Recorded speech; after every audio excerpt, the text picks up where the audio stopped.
name is Pranav Harishankar. I am in Junior Shloka category. I am going to chant Guru Stotram. Akhandamandalakaram vyaptam yena characharam tatpadam darshitam yena tasmai Shri Gurave Namaha. Ajnanatimirandhasya ज्ञानाञ्जनशलाकया चक्षुरुन्मीलितं येन तस्मै श्रीगुरवे नमः।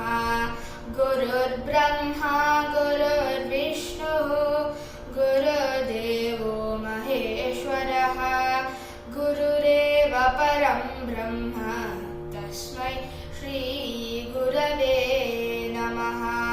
स्थावरं जङ्गमं व्याप्तं यत्किञ्चित् सचराचरं तत्पदं दर्शितं येन तस्मै श्रीगुरवे नमः।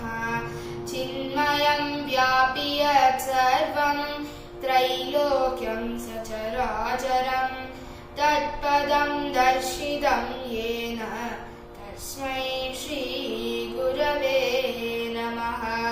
सर्वश्रुतिशिरोरत्न विराजितपदाम्बुजः वेदान्ताम्बुजसूर्यो यः तस्मै श्रीगुरवे नमः। चैतन्यः शाश्वतः शान्तः व्योमातीतो निरञ्जनः बिन्दुनादकलातीतः तस्मै श्रीगुरवे नमः।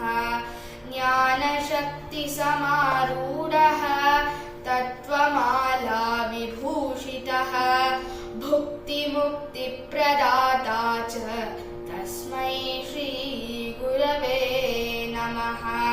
अनेकजन्मसम्प्राप्त कर्मबन्धविदाहिने आत्मज्ञानप्रदानेन तस्मै श्रीगुरवे नमः।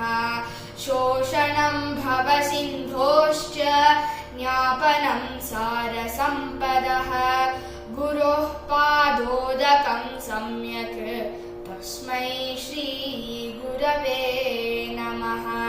न गुरोरधिकं तत्त्वं न गुरोरधिकं तपः तत्त्वज्ञानात् परं नास्ति तस्मै श्रीगुरवे नमः।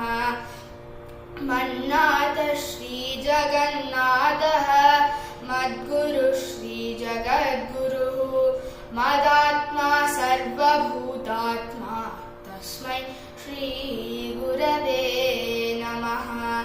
गुरुरादिरनादिश्च गुरोः परमदैवतं गुरोः परतरं नास्ति तस्मै श्रीगुरवे नमः। त्वमेव माता च पिता त्वमेव बन्धुश्च सखा त्वमेव विद्या द्रविणं त्वमेव सर्वं मम देव त्वमेव सर्वं